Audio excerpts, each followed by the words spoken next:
Bonjour collègues, je m'appelle Nikolai, je travaille en tant qu'analyste commercial chez Confero Technologies et aujourd'hui je vais vous présenter notre produit ComplyTrack construit sur la plateforme Creatio, le leader mondial dans le domaine du CRM et des processus BPM sur une plateforme low-code/no-code.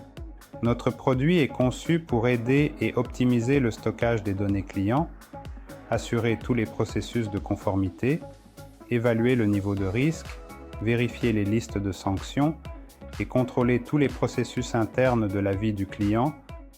Vous avez à l'écran l'interface principale de notre produit après que l'utilisateur se soit connecté. Et nous voyons ici à gauche toutes les sections du système fournies en fonction des droits d'accès. Qui voit quoi, ainsi qu'en haut à droite, deux panneaux de communication. Le premier panneau, où nous affichons toute la correspondance interne dans la section Feed. Ce sont toutes les mentions concernant vos clients, vos incidents, vos cas, la correspondance avec les gestionnaires, les collègues, etc. Il est possible de connecter la téléphonie pour passer des appels depuis le produit. Les courriels aussi. Lors de la configuration de l'intégration avec le serveur de messagerie, il existe une option pour recevoir et envoyer des courriels directement depuis le système. Le deuxième panneau de communication concerne toutes les notifications internes, c'est-à-dire qu'il s'agit de rappels concernant les tâches non exécutées, des rappels de nouvelles tâches, divers accords, des rappels de jours fériés ou de dates importantes pour les clients, ainsi que des rappels système. En ce qui concerne les sections à gauche, nous en parlerons plus en détail. Les deux premières sections concernent les informations sur le client. Ce sont les sections des comptes et des contacts, qui sont distinctes. Les comptes sont des entités juridiques et les contacts sont des personnes physiques. En cliquant sur la section, nous accédons au registre de tous les clients, dans ce cas des entités juridiques, où certaines informations sont déjà présentées sous forme de colonnes. Cela inclut les statuts enregistrés, les pays, etc. Les registres peuvent être modifiés selon vos exigences.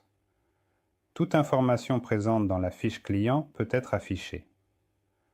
À quoi ressemble la fiche client d'une personne morale?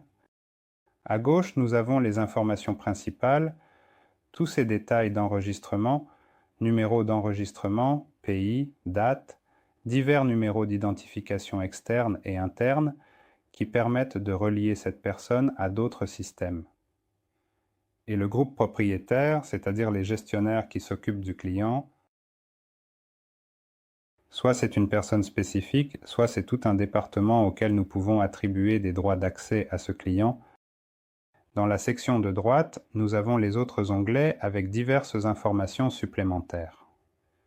Dans l'onglet général, nous avons des informations sur les noms supplémentaires du client, les marques commerciales et la langue de communication. Nous indiquons également ici les options de communication, tous les emails, téléphones, sites, tout ce que nous avons sur le client s'affiche ici. Et le système permet d'éditer et de supprimer, de cacher les enregistrements non pertinents grâce à cette case à cocher. Toutes les adresses des clients sont également stockées ici, avec la possibilité d'afficher cette information directement sur la carte. Ainsi, il est possible de vérifier si une adresse existe réellement, sans requête supplémentaire sur Internet, mais immédiatement lors de l'enregistrement de l'adresse. Sur l'onglet Général, nous affichons toutes les relations du client, des représentants, des bénéficiaires, et créons un groupe lié sur la base de ces relations. Cela signifie qu'en ajoutant un nouveau représentant ou bénéficiaire, le système calcule automatiquement ce qu'on appelle un holding et intègre toutes les personnes liées via le bénéficiaire ou le représentant. Comme nous le voyons dans cet exemple, notre client ABC Trading Corp est lié à la société Ocean Wave Limited par l'intermédiaire de la bénéficiaire Maria. Et ici, nous voyons tout le chemin d'une entreprise à l'autre à travers le bénéficiaire. Ainsi, le groupe se met à jour automatiquement dès que vous apportez des modifications à l'une des personnes liées. Toutes les informations sur les documents d'identité, les résidences fiscales et d'autres informations nécessaires y sont également stockées. L'onglet Informations supplémentaires est utilisé pour la segmentation et l'indication de l'activité commerciale des clients, ainsi que pour la détermination de l'activité commerciale selon le code NAS. Il existe une option pour importer le répertoire SIG britannique ou le NICS nord-américain afin d'afficher la structure conformément à leurs exigences. Il est également possible d'indiquer des licences et des informations supplémentaires liées au client qui peuvent être utilisées pour diverses règles commerciales ou pour le calcul du niveau de risque. L'onglet Compliance contient toutes les informations liées à la conformité.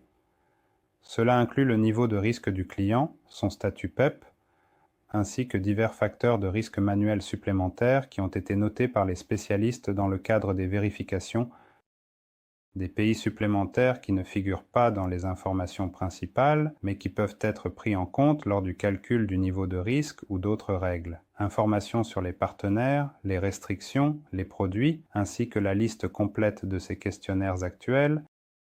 Arrêtons-nous un peu sur les questionnaires. C'est la section Questionary dans le panneau de gauche.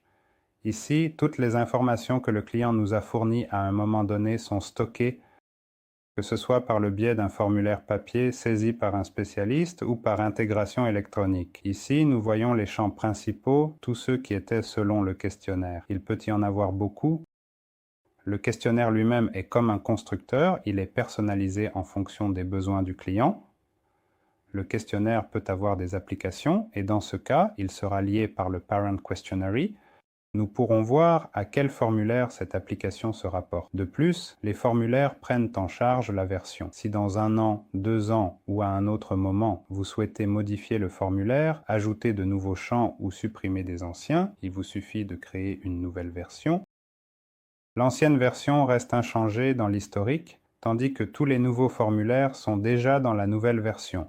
Et à un moment donné, une personne ne peut avoir qu'un seul formulaire actif d'un type spécifique. Ainsi, en recevant un nouveau et en l'activant, l'ancien est automatiquement désactivé. La section suivante de la fiche de la personne est la section des documents, où nous proposons de stocker tous les documents liés au client, allant des documents juridiques aux documents internes de l'entreprise, qui ont été réalisés, ou des conclusions sur les vérifications, et ainsi de suite. Qu'est-ce qu'une fiche de document? C'est avec ses propres métadonnées. Ici, nous indiquons le numéro du document selon la nomenclature. Type de document, sous-type, un troisième niveau de segmentation est possible. Différentes données sont indiquées lors de la réception du document, la date d'expiration, son statut, certaines descriptions et les documents eux-mêmes en tant que pièces jointes. Quels sont les avantages du stockage de documents dans notre produit? Il existe une option pour lier ce document à divers autres objets au sein du système. Comme cela se passe souvent dans la pratique, les documents sont stockés dans des dossiers locaux ou quelque part dans SharePoint. Si jamais il y a un contrat entre 2 de vos clients, chaque client a une copie du document. Il faut toujours se rappeler qu'il faut mettre à jour dans 2 endroits. Nous enregistrons une fiche de document et à travers des entreprises juridiques ou des personnes physiques associées, nous faisons appel à des personnes liées, de sorte que ce document sera visible à la fois d'un client et de l'autre. Il est également possible de le lier à d'autres documents, dans le cas où il s'agit d'invoices, en tant qu'annexe au contrat, soit avec divers cas de risque, appelés vérifications, où ce document pourrait ainsi avoir été utilisé pour sa vérification. Au fil du temps, la section des documents peut devenir très chargée et travailler depuis l'onglet des documents peut devenir inconfortable. Bien qu'il existe ici une option de filtrage par différents champs au sein des documents, il est également possible de filtrer ici. Il est tout de même plus pratique de passer à la section générale des documents que nous voyons à gauche où tous les documents sont stockés. Cela peut être fait via Action, aller aux documents, permettant ainsi d'accéder directement à la section des documents avec un filtrage par client spécifique. Ici, en cliquant sur Tout, nous voyons tous ces documents, puis nous pouvons utiliser l'arborescence de dossiers préparés avec différentes options de filtrage. Dans ce cas, nous filtrons par type. En cliquant sur Questionnaire, tous les documents de type Questionnaire s'ouvrent. En cliquant sur Documents d'identification, nous les filtrons ici. Les données de ces dossiers ne se limitent pas seulement au type. Il est possible de créer différents sous-dossiers, c'est-à-dire le type de document d'identification, le statut, actif, historique, en retard, etc. Vous pouvez faire de la folder un favori en la marquant si vous y travaillez très souvent.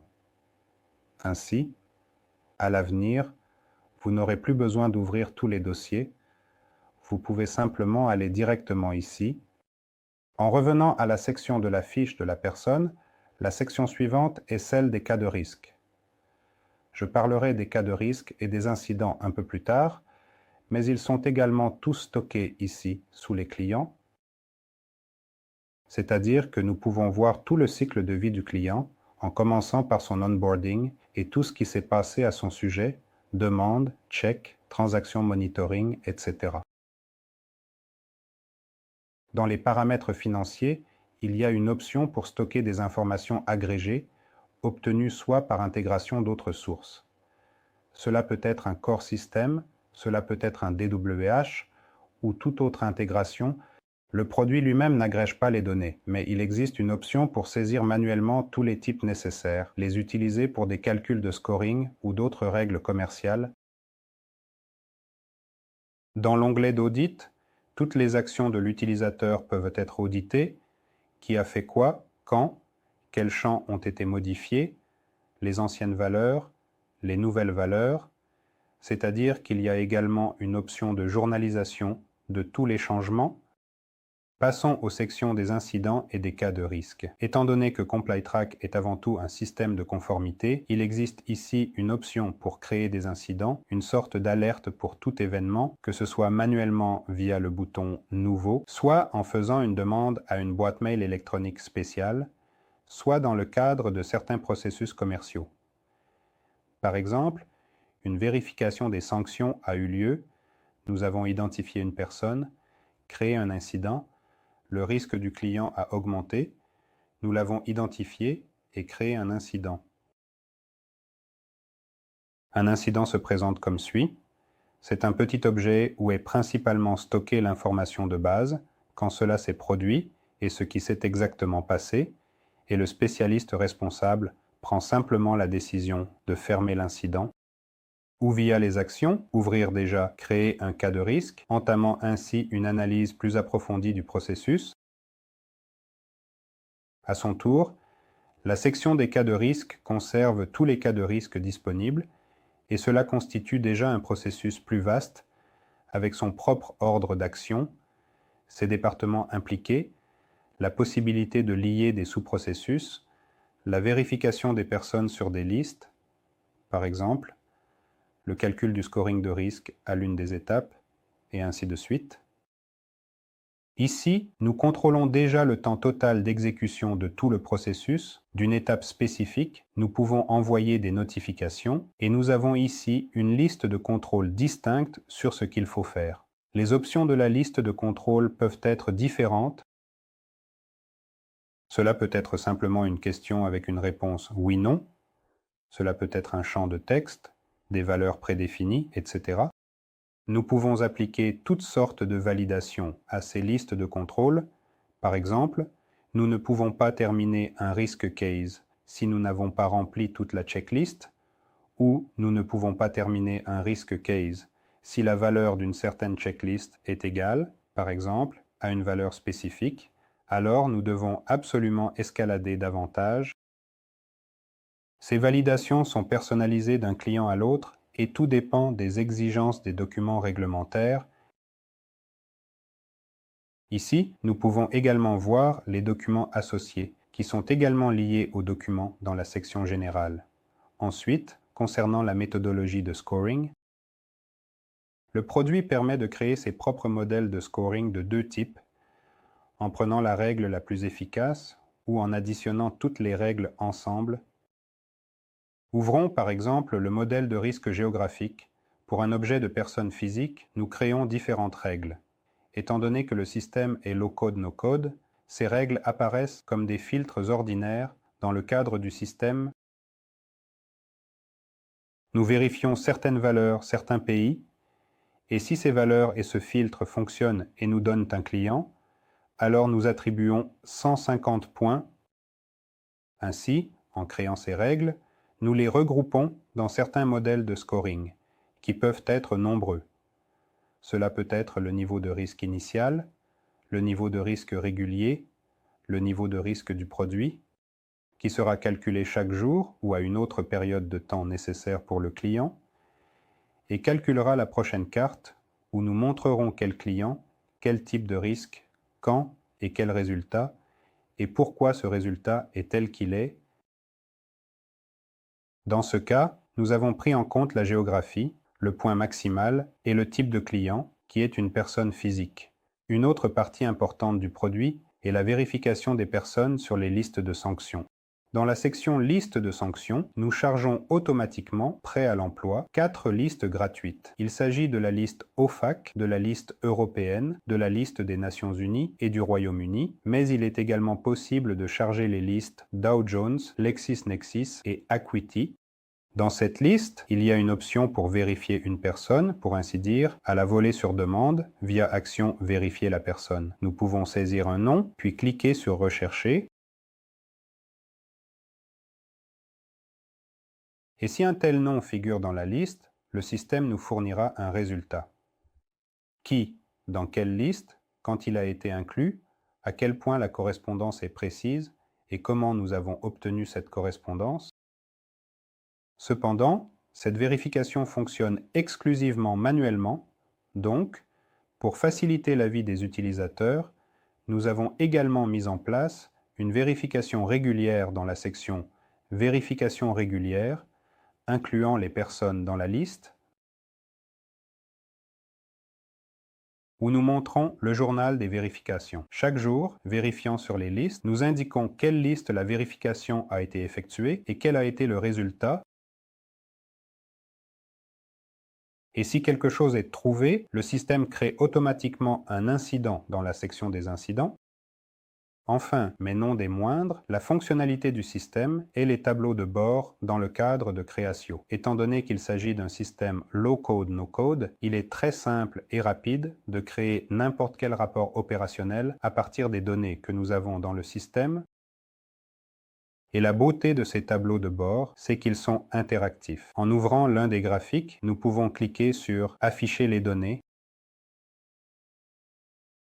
et voir ce qui remplit exactement cette valeur. Ainsi, obtenir une analyse rapide dans le cadre du système, nous pouvons diviser ces tableaux de bord en différents départements, attribuer des droits d'accès, limitant ainsi les rapports pour chaque direction et chaque manager séparément. C'était une brève présentation de notre produit ComplyTrack, un produit qui vous permettra de saisir toutes les informations clients et tous ses processus commerciaux en un seul endroit. Si vous êtes intéressé, faites-le nous savoir. Nous organiserons une présentation et vous montrerons tout le système plus en détail, tout en répondant à toutes vos questions.